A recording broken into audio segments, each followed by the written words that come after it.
itu kalau ada sesuatu hal menyangkut saya bisa saya hadapi sendiri. Saya tidak ingin melibatkan siapapun untuk khawatir ataupun resah. Tapi untuk yang terakhir, yang hasil PCR, karena memang kita sudah dirawat, sudah rame, baru saya tugaskan Habib Hanif untuk menanyakan hasil PCR-nya. Jadi saya sama sekali soal reaktif yang antigen saya tidak kasih tahu siapapun. Istri saya itu pun setelah dirawat di rumah sakit.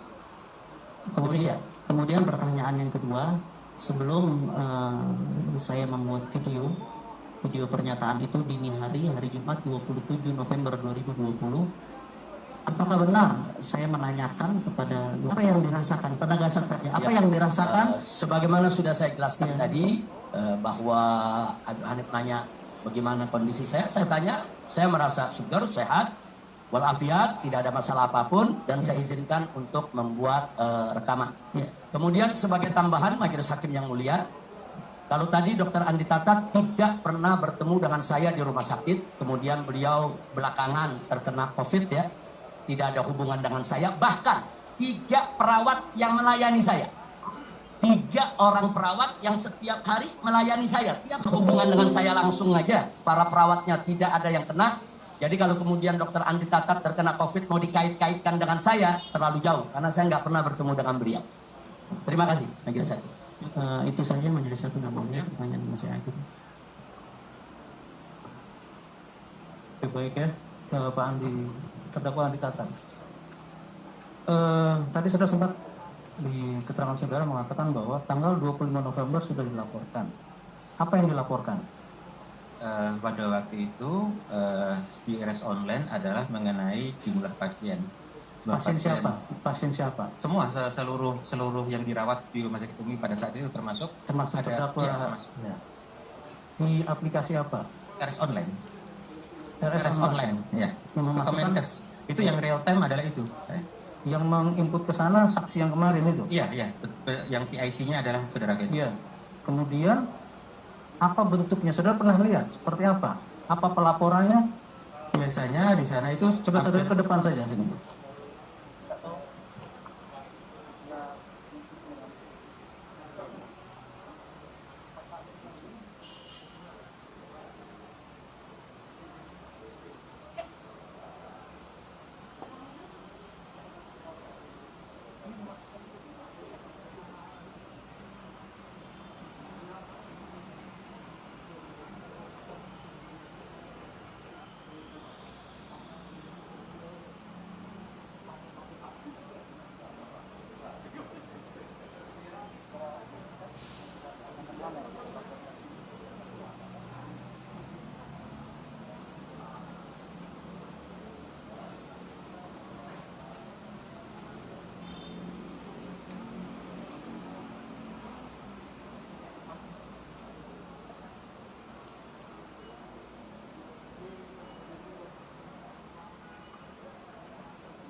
Oke, terhapus menurut saudara.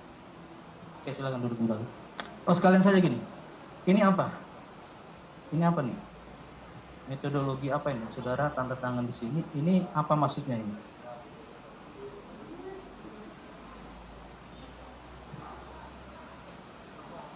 PBD. Oh, begitu.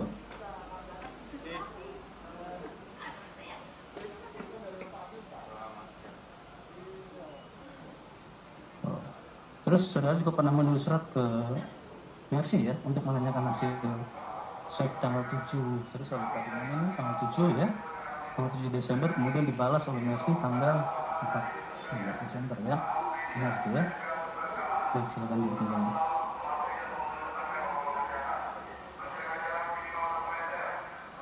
Kemudian tadi kan disebutkan saudara sama sekali tidak berhubungan dengan terdakwa Habib Rizik ya. Kemudian saudara di video saudara yang ini ya tampilkan di sini tadi, saudara itu mengatakan di sini bahwa keadaannya sehat walafiat, berdasarkan screening segala macam dan segala macam seperti itu. Berarti sebenarnya saudara sudah tahu kondisi Habib Rizik pada saat itu kan sudah ada screening, kemudian lab dan segala macam. Oh, kalau gimana bisa dijelaskan? Ya. sampai saudara akhirnya berkesimpulan bahwa sehat walafiat waktu itu. Jadi gini, Majelis Hakim. Jadi saya pertama tujuan saya adalah meredam tadi ada kabar hoax tadi. Kalau yang lebih tidak berat saya adalah mengenai kabar Habib Rizik kritis. Itu yang banyak ditanyakan kepada saya. Kemudian kalau untuk hasil-hasil memang saya tidak bisa mengakses. Jadi saya mendapatkan informasi pada waktu Habib datang itu Habib juga kondisinya baik, datang bisa jalan dan sebagainya, tidak harus berangkar itu tempat tidur yang borong itu. Jadi juga biasa jalan biasa, tidak itu. Misalnya informasikan seperti itu. Alhamdulillah tidak mengarah ke COVID. Nah ini bagaimana? Karena pada waktu itu kan baru swab antigen, karena swab antigen itu rapid antigen itu hasilnya sangat ini sekali, jadi masih banyak yang rancu. Karena saya juga negatif rapid antigen, ternyata begitu PCR-nya positif. Bisa juga kebalikan, rapid antigennya positif, bisa juga hasil PCR-nya adalah negatif. Apakah beliau mengatakan alhamdulillah tidak mengarah ke COVID ini berdasarkan rekam medis yang belum disampaikan? Enggak. Serta dari mana? Dasarnya apa? Hasil pemeriksaan awal kan baru rapid antigen ya. Saya cuma mau tanya berkaitan dengan SOP di rumah sakit ini terkait penanganan pasien masa pandemi. Di sini saya lihat ada alur ya, ada alur di situ. Nah, ini harus dilaporkan. Kondisi yang tadi seperti ini itu harus masuk dalam pelaporan. Masuk ke res online. Masuk. Dan ini sudah dilaporkan. Sudah dilaporkan. Cuma buktinya tadi bukan yang ini, bukan itu yang Bitly ya, itu aplikasi yang Dinas Kesehatan. Yang dilaporkan itu menurut saudara sekarang sudah terhapus, sudah tidak bisa lagi. Karena setiap hari kan auto update, kita setiap hari mengupdate terus itu. Jadi begitu. Secara ininya ada kalau nggak salah yang buka iya kan seharusnya tidak terhapus kan, harusnya kan data itu bisa dilihat di situ ya. Nanti kalau memang ada coba lampirkan. Nanti saya lampirkan. Iya, mengenai itu. Kemudian terkait terdakwa Hanif sekarang. Saudara tadi mengatakan sama sekali tidak mengetahui bahwa terdakwa Habib Rizik ini reaktif COVID-19. Walaupun pada saat itu ketika di Mutiara Sentul itu diperiksa, saudara melihat Hadiki Habib dengan perawat ya, kemudian melakukan tes itu memakai APD dan segala macam. Tapi saudara tidak menanyakan itu, tidak menanyakan. Ya, pihak Trimersi pun tidak mengatakan apapun. Kemudian lanjut, kemudian ke rumah sakit terdakwa Habib Rizik dirawat di sana mulai tanggal 24 malam ya, kalau nggak salah tanggal 24 November malam. Kemudian datang tim Satgas COVID di tanggal 26 kalau nggak salah ya tadi. Nah, yang akan dilakukan yang terhadap Habib Rizik, terdakwa Habib ini akan dilakukan swab. Saudara tahu? Itu 27 Majelis Hakim. Aman, 27. Itu 27 ya. 27 tahu akan dilakukan swab. Iya. Tapi saudara tidak menanyakan juga ke terdakwa ini. Kan kalau swab mungkin ada kaitannya dengan apa? Terpikir nggak dalam pikiran saudara? Maksud itu aja? Iya, karena kan saya pahamnya ini kan dalam keadaan pandemi Majelis Hakim yang mulia, dan tadi siang saya tahu di swab tadi siang. Karena kan pihak Satgas itu bertemu saya setelah telah dilakukan swab, dan memang wajar karena dalam keadaan pandemi ini di swab, sehingga saya nggak mempertanyakan lagi Majelis Hakim. Tidak mempertanyakan kepada terdakwa Rizik sebenarnya sakit apa sih atau bagaimana? Tidak Majelis Hakim, karena sama sekali. Bayangan saya dari awal benar-benar karena kelelahan itu saja ya. Kemudian ketika datang tim Satgas lagi untuk melakukan swab ulang, kemudian kan tadi terdakwa Habib mengatakan bahwa tanyakan urgensinya apa. Ya. Saudara yang menyampaikan itu ke tim Satgas ya waktu itu ya. Iya, Majelis Hakim. Begitu. Dan pada saat itu apakah itu dalam pengertian apa? Tanya urgensinya itu, kemudian sikapnya tadi yang disuruh jelaskan. Akhirnya menunggu hasil. Iya, Majelis Hakim. Menunggu hasil saja. Iya. Jadi tim dari Satgas COVID di sini kan ada beberapa surat perintah ya di sini. Iya. Dari RSUD ada perintah juga dari tim Satgas untuk melakukan swab ulang ya. Itu tidak terlaksana ya. Ya, hasilnya kesepakatan pada malam itu, kesepakatan bahwasanya mereka akan menanyakan hasilnya ke RSU, ke Mercy Majelis Hakim Mulia. Itu kesepakatan terakhir pertemuan itu. Ke Mercy ya? Iya. Baik. Kemudian untuk terdakwa Habib Rizik, Jadi memang yang menentukan kan pada waktu ada kesepakatan antara saudara ya dengan pihak Satgas bahwa akan dilakukan swab terhadap saudara dengan pihak rumah sakit. Ya, Saya ya, tidak Pak. berhubungan Ya, langsung ya. dengan Satgas. Ya. Kemudian yang menentukan sekarang yang menentukan bahwa itu yang melaksanakan mercy apakah kesepakatan bersama atau memang timbul dari ini saudara sendiri? Memang dari keinginan saya, karena semenjak saya awal pulang dari Saudi, sebagaimana tadi sudah saya jelaskan, tanggal 12 November, saya pulang tanggal 10. Tanggal 12 November, saya tuh udah mengalami kelelahan. Nah, saya minta kepada tim Mercy untuk melakukan pendampingan secara tertulis. Ya. Nah, jadi mereka melakukan pendampingan. Nah, pendampingan itu ya sekalian pemeriksaan, pengawasan. Nah, sampai pada tanggal 17 pasca saya merayakan menikahkan anak, merayakan Maulid. Tanggal 17 itu saya dapat clearance kesehatan dari Cengkareng yang memang meminta saya untuk isolasi mandiri. Nah, maka itu lagi-lagi tim Mercy inilah yang membimbing saya untuk melakukan isolasi. Jadi sekali lagi bahwa saya memang kalau dalam hal-hal soal terkait kesehatan selalu konsultasi dengan tim Mercy. Tapi itu memang keinginan saya. Cuman kalau keinginan saya tersebut melanggar, itu biasanya diberitahu, oh ini nggak boleh Habib, yang ini boleh. Begitu. Jadi memang saya yang menginginkan supaya pemeriksaan PCR saya itu dilakukan oleh tim Mercy. Dan sebagai tambahan Majelis Hakim, pada saat saya diperiksa PCR tanggal 27 itu, kondisi saya segar bugar yang saya rasakan. Karena dari malam Jumatnya kan tadi sudah ditayangkan. Malam Jumat itu kan saya udah makan-makan itu bersama keluarga itu. Nah, malam Jumat saya udah makan-makan bersama keluarga. Nah, jadi besoknya hari Jumatnya setelah sholat Jumat baru diambil PCR. Jadi pada saat PCR itu diambil, kondisi saya yang saya rasakan, saya segar, saya enak, tapi saya setuju PCR. Supaya ada kepastian, saya COVID atau tidak. Nah, jadi untuk memastikan aja. Nah, begitu ada kepastian saya COVID, tanggal 30 Novembernya, saya lanjut isolasi mandiri lagi. Sampai saya sembuh total. Dan itu pun isolasi mandirinya diawasi oleh tim Mercy.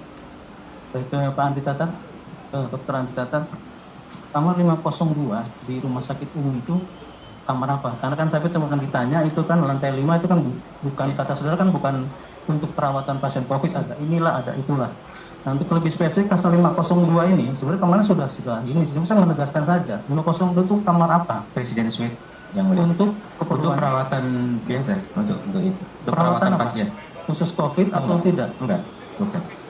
Bukan. Menurut saudara bukan ya? Bukan. Nah, karena kalau untuk COVID ada standarnya jadi. Nah, jadi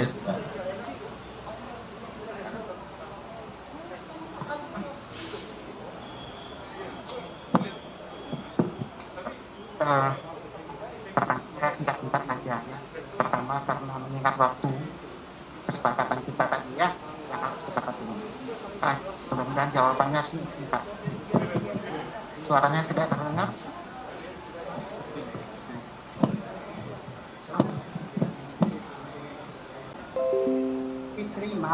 Fitri Sri Lestari. Ya. Salah satu keterangan saksi itu menyatakan bahwa dia pada saat memeriksa terdakwa Habib Rizik, ya, itu menggunakan APD lengkap. Pertanyaan saya, dia melakukan pemeriksaan itu di rumahkah atau pada saat di rumah sakit Umi? Silakan. Terima kasih Majelis Hakim. Setahu saya, yang saya diberitahu oleh pihak rumah sakit, karena saya antigennya reaktif, antigennya kan reaktif, Ya. maka walaupun belum positif COVID, tapi reaktif saja itu dianggap suspek atau probable. Baik. Iya. Saya tengahi, ya. Saya tanyanya Ini yang saya mau jawab. Jadi karena saya reaktif waktu masuk ke sana, sehingga perawat-perawat maupun dokter yang masuk ke kamar saya harus pakai APD, pakai APD. Iya, betul. Baik. Itu betul. Betul. Jadi setiap perawat, dokter semua masuk. Iya. Makanya hanya sebagai pendamping saya nggak izinkan untuk ada di kamar saya kecuali darurat. Baik.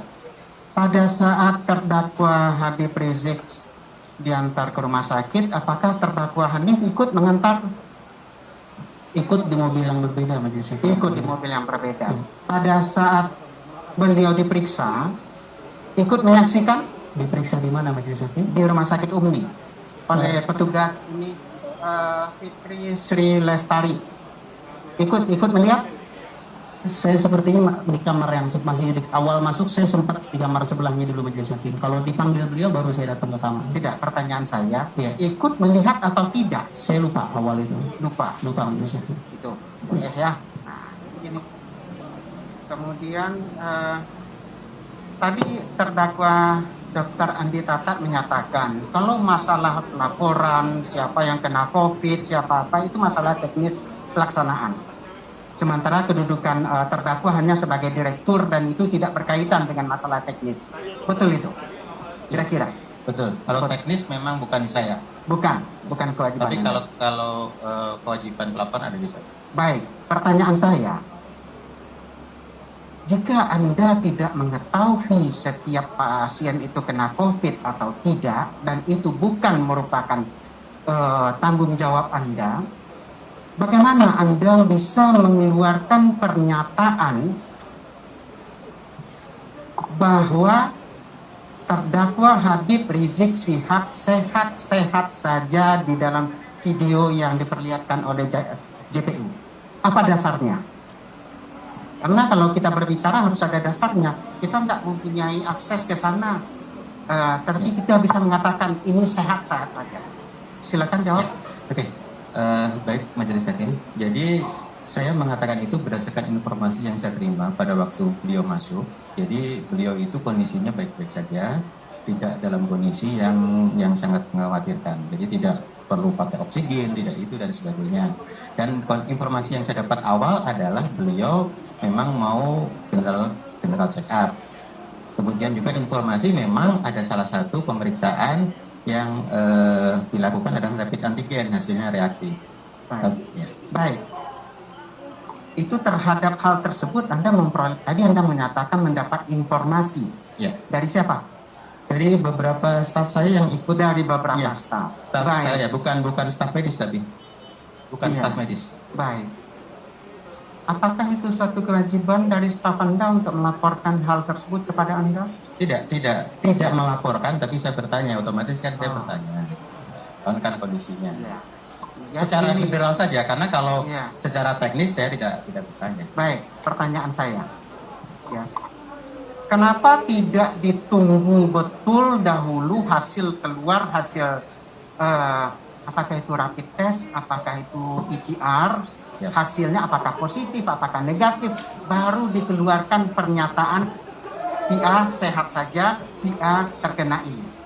Kenapa tidak seperti itu? Jadi kejadiannya itu bukan saya sengaja untuk konversi pers majelis hakim. Jadi saya waktu itu saya mau pulang, saya ditanya wartawan sudah kumpul di depan bertanya, saya ditodong gitu. Nah, salah satu pertanyaan yang menjadi concern saya adalah apakah benar Habib Rizik itu kritis? Gitu, otomatis karena pertanyaan itu ya harus saya klarifikasi juga gitu. Baik, kepada siapa Anda klarifikasi? Kepada yang bertanya. Saat itu wartawan bertanya. Oh iya, langsung kepada langsung wartawan saat itu. Jadi saat itu ditanya pada on the spot. Gitu. Di rumah sakit Anda di RS Umi tersebut ada juru bicaranya atau tidak? Di bagian humasnya ada atau tidak? Ada. Kenapa tidak melalui humas saja mengeluarkan pernyataan-pernyataan? Seperti yang saya jelaskan tadi majelis hakim, bahwa itu bukan konferensi pers. Saya ditodong. Ditodong pertanyaan, ditungguin gitu. Baik. Kalau itu dasarnya ya, saya ingin tahu. Saya juga banyak lihat itu para pejabat publik itu, ketika dia dirubungi oleh pers, dia tidak bersuara sama sekali. Jawabannya no comment. Karena untuk menghindari ya kesimpang siuran.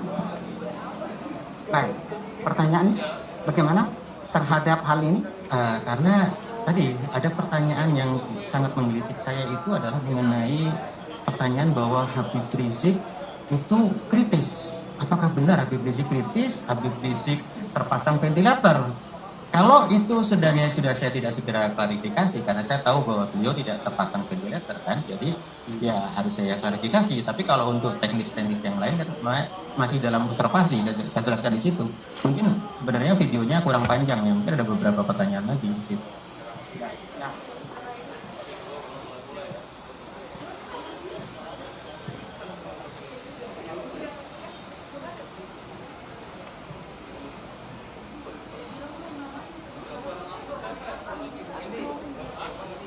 pertanyaan saya satunya untuk Pak Dr. Andi Tata, terdakwa ya. Itu Dokter Nerina ada nggak memperlihatkan hasil laboratorium mengenai paru dan darah dari terdakwa Habib Rizik? Ada atau tidak? Tidak ada. Tidak ada. Tidak ada.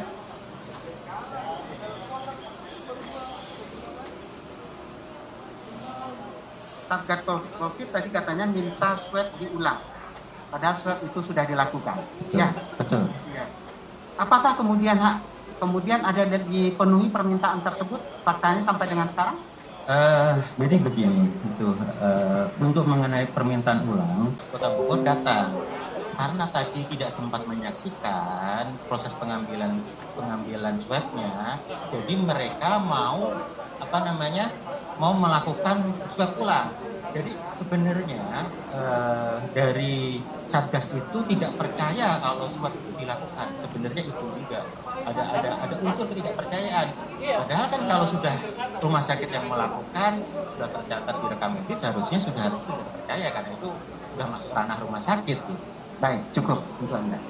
Untuk terdakwa Hanif, ya satu pertanyaan saya. Pada saat terdakwa Habib Rizik, Bapak mertua ya, diperiksa di rumah ya, sebelum dibawa ke rumah sakit Umni. Anda ada ikut melihat beliau diperiksa? Awal mau diperiksa saya lihat, tapi begitu mulai mau melakukan swab, dokter Hadiki pakai APD, saya disuruh keluar ruangan dari satu nomor. Baik, cukup. Baik ya, cukup saya kira sesuai kesepakatan kita sampai jam 1 ya. Para terdakwa, apakah keterangan saksi yang saudara berikan tadi sama dengan keterangan saudara sendiri selaku terdakwa? Baik. Dengan demikian maka pemeriksaan perkara ini sudah selesai ya. Ya, jadi kita close, pemeriksaan sudah selesai. Tinggal tuntutan ya. Tuntutan majelis mencatatkan kalau bisa diajukan pada hari Kamis tanggal 3 Juni ya. Kamis 3 Juni diajukan tuntutan ya. Siap ya? Nggak bisa dimajukan hari Senin majelis. Hari Senin itu ada yang cuti. Baik majelis, Ya, kami ada yang cuti patut. hakimnya ya. Siap majelis. Terima kasih. Sidang ditunda ke hari Kamis. Majelis Hakim yang mulia, Ya. sebelum sidang ditutup, kami mohon untuk bisa makanan masuk dari keluarga, walaupun juga sudah ada jatah makanan dari kejaksaan, karena biasanya untuk sidang nanti selanjutnya untuk putusan sampai larut malam. Sidang yang lalu kami juga mengalami kesulitan untuk bisa mengirim makanan ke area pengadilan. Terima kasih yang mulia. Baik, jadi teknisnya begini, makanan dari keluarga silahkan diserahkan ke jaksa dulu, nanti jaksa disampaikan kepada para terdakwa. Saya kira begitu ya. Jadi jangan ditolak itu makanan dari keluarga. Keluarga menyampaikan kepada penuntut umum nanti yang menyampaikan kepada terdakwa. Begitu saya kira secara teknisnya. Begitu ya. Majelis Hakim meninggalkan ruangan sidang.